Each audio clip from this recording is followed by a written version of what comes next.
Shalom, shalom. And for going to start off first and foremost, giving all praises, all glory, and honor to Yahweh, Ba'ashem Yahushai, Ba'ashem Barash. Double honor to the apostles and the elders at Great Millstone, who rule well, teach me this truth. All right, and peace and salutations to all you Akim out there preaching this truth throughout the four corners of the earth with truth and sincerity in your hearts for the love of the gospel, calling on the name of Yahweh, Ba'ashem Yahushai. All right, with sincerity and with truth. All right, shalom.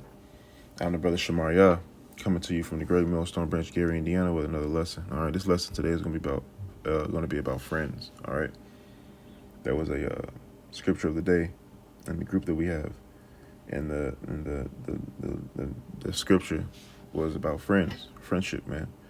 You know, and I decided to do a lesson on that because it's important.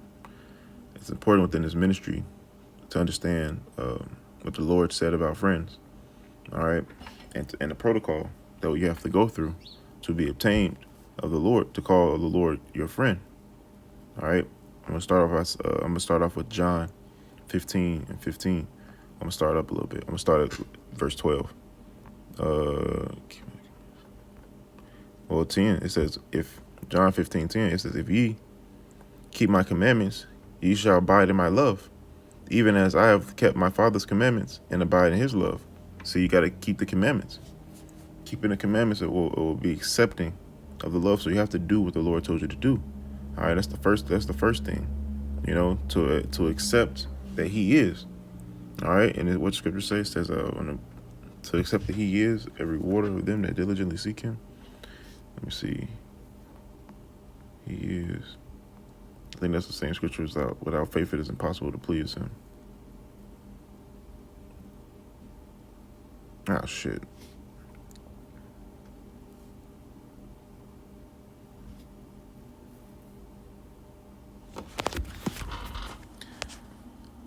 Believe he is.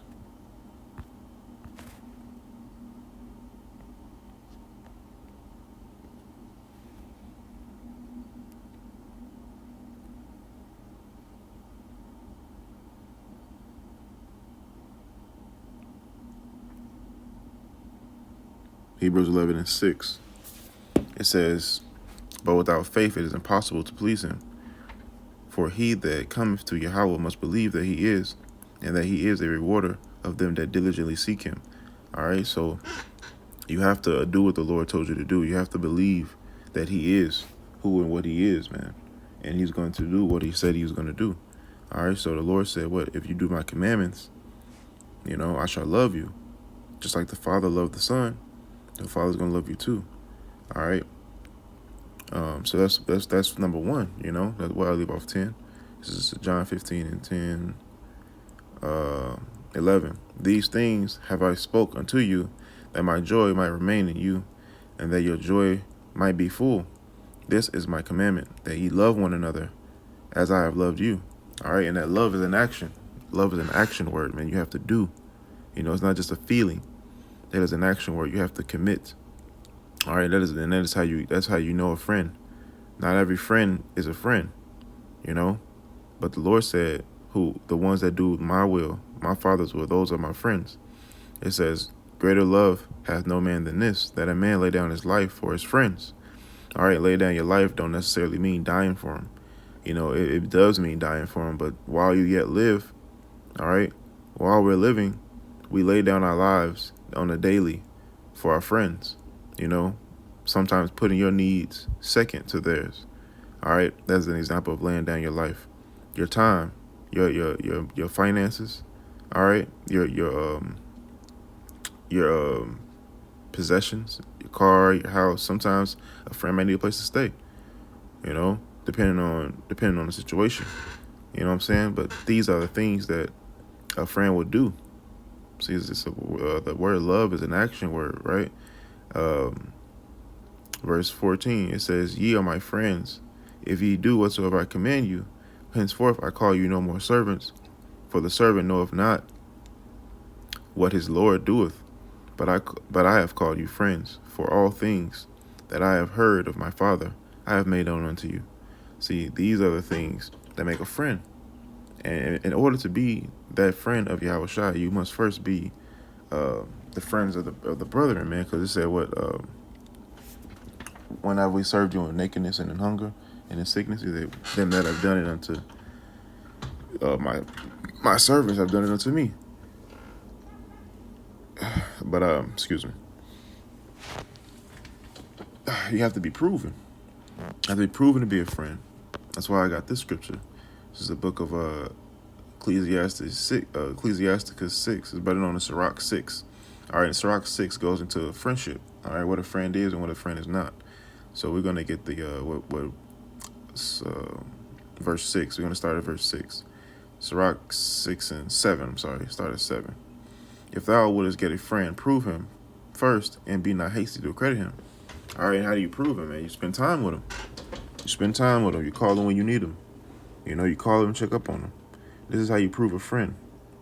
You watch him, you check his actions, you vet him. All right, you test him to see if he's truly a friend, and then they're going to show you how you're going to know. Verse 8, it says, "For some man is a friend for his own occasion, and will not abide in the day of trouble." See, he's not going to abide in the day of trouble. This is how you know that a man of the Lord is not a so-called man of the Lord is not your friend. Sorry, I read it that bad. That you're not a man of those that don't abide in the truth are not men of the Lord. That's what I meant to say. Those that do not abide in the truth are not friends of Yahweh B'Shem Yahweh Shai. All right, they are not his friends because why? Because a friend will do what? He will abide in the day of trouble. He will abide when he's going through affliction. He will be standing right there with you. All right, verse 9. It says, "And there is a friend who, being turned to enmity and strife, will discover thine reproach." Again, some friend is a companion at the table and will not continue in the day of affliction. See, they're with you when everything is doing good, but when things go south, things go wrong, they up out of there. You know, they leave because they don't want to go through no hard times with you. That's not a friend. That's an enemy. You know, that's a spy. It says, verse 11, "But in thy prosperity he will be as thyself, and will be bold over thine servants." See, when you're doing good, he gonna be just like you. You know, everybody knows when you're doing good, man. When you're doing good, when you're having a good time, everybody want to be around. But when you're going through heartache and pains, affliction, hey, those people ain't there no more. Those are not your friends. It says, "If thou be brought low, he will be against thee, and will hide himself from thy face," because he don't want to go through that too. You know, that's not a friend. It says, separate thyself from thy enemies, and take heed of thine friends." See, and this is how you're going to know which ones are your friends and which ones are not. Same way Yahweh B'Shem Yahweh Shai, he sends us, he gives us affliction. You know, he gives us tribulation, and see if we're going to abide in the truth. See if we're going to keep doing his commandments. See if we're going to keep being diligent in our studies. You know, and sometimes you fall short. You know, a just man falls 7 times, but what, he get back up again. You know, because sometimes you're gonna fall short. You're gonna fail sometimes. But that's why you have friends. They pick you up when you're in lower state. That's the whole purpose of the video. Sometimes you have friends when you slip. You know, when you slip and you fall, you got friends there to pick you back up. That's the importance of having friends. You know, that's one of the benefits of having a friendship, a real friend.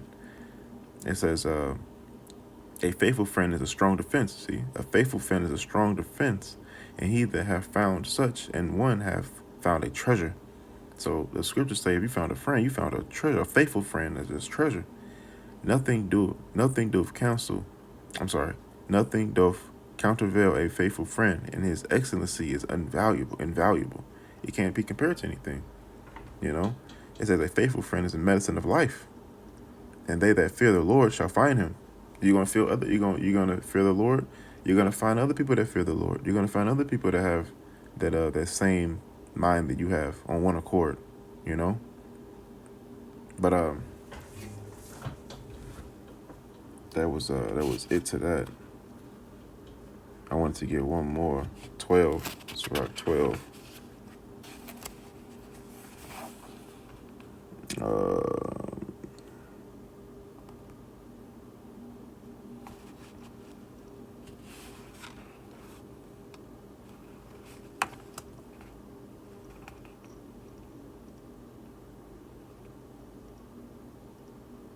12 and 8.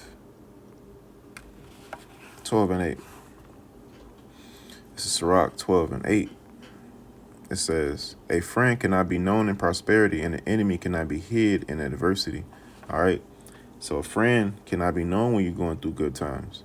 Because when you're going through good times, you can't try him. You don't know what he's made of. You don't know if he's going to abide with you through the affliction. But it says what? It says, and an enemy cannot be hid in adversity. So if you're going through adversity and he's still there, he's not an enemy. He's a friend. But if you're going through affliction and they disappear and they leave when you call for help, hey, that's an enemy, man. The enemy cannot be hid in adversity. He's going to make himself known to be friend or foe.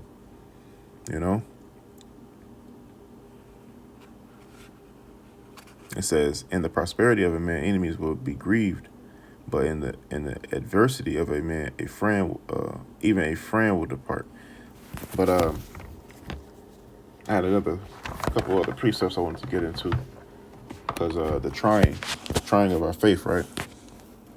The Lord sends us adversity to prove whether we're friends or not. And there's a parable on that in Matthew 13th chapter. It's the parable of the sower. All right. I'm going to get straight to the point. It's the parable of the sower. Starts at 18. So it says, parable of the sower, it says, Matthew 13:18, hear ye therefore the parable of the sower. When anyone heareth the word of the kingdom and understandeth it not, then cometh the wicked one and catcheth away that which is sown in his heart. This is he which receives seed by the wayside. Verse 20, it says, but he that receiveth the seed into stony places, the same is he that heareth the word, and anon with joy receiveth it. All right, so you accept the word, you to make the vow to the Lord that I'm going to serve you. All right, it says, yet hath he not rooted himself, but endureth for a while. For when tribulation or persecution ariseth because of the word, because you got to get tried to see if you're a friend, by and by he is offended. All right, so that's not a friend. He is offended by and by because of the persecution that came from the word, or the tribulation, the affliction, going through bad times, Verse 22, he also that receiveth seed among the thorns is he that heareth the word, and the care of this world. All right, so the care of this world could be like your mother, like people that's not in the truth, your kids, your wife, your mother, your father, your sister, your brother, cousins, or your job, or your riches, your house, your cars, anything that has to do with this world and not of the spirit.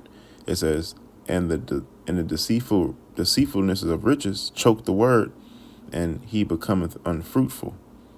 All right, so you reverence the things of the world more than Yahweh Shem Yahushai. It says, but he that received the seed unto the good ground is he that heareth the word and understandeth it, which also beareth fruit and bring forth some in hundredfold, some 60, and some 30. But the point of me bringing that out was the affliction. Some people are going to abide for a yet while, but they're going to leave and depart. Man, that's not a friend. That's not someone you can call on. Jump into Matthew 5 and 41. Tell you what a friend is. 5 and 41.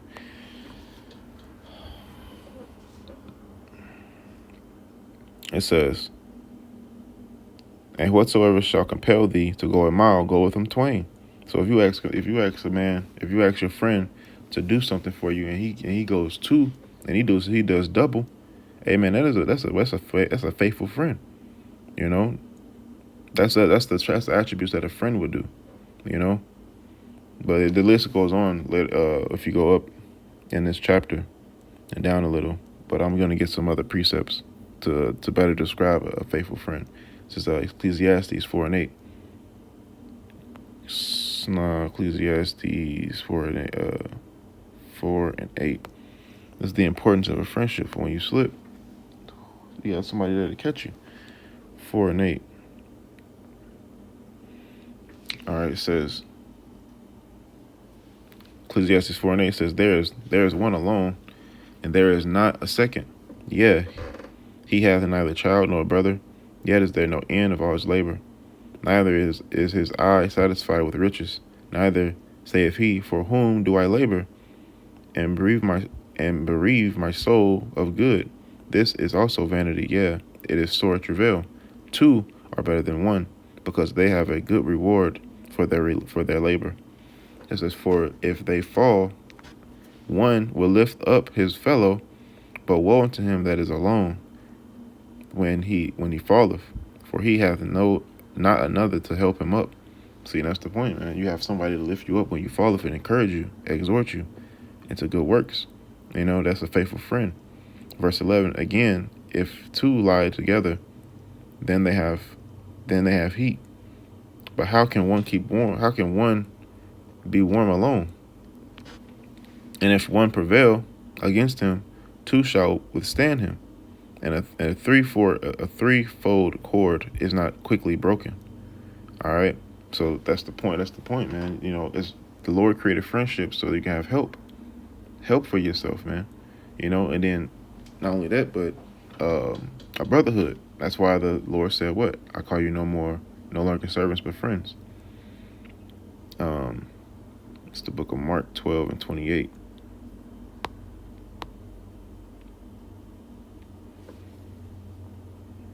Mark 12:28.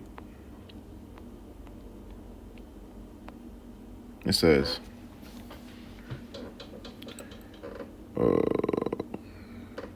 28, 29, 30, and 31. Mark 12:28 says, and one of the scribes came, and having heard them reasoning together, and perceiving that he had answered them well, asked him, which is the first commandment of all? And Yahushua answered him, the first of all commandments is here, O Israel, the Lord your God is one Lord, and thou shalt love the Lord thy God with all thy heart, and with all thy soul, and with all thy mind, and with all thy strength. This is the first commandment. But the second is like, namely this. So it's like unto the first. It says, thou shalt love thy neighbor as thyself.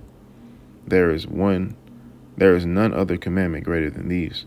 Thou shalt love thy neighbor as thyself, because that's where the law of the commandments lie. You wouldn't do the commandments is all about you wouldn't do the things that to yourself that you would do to your neighbor. So if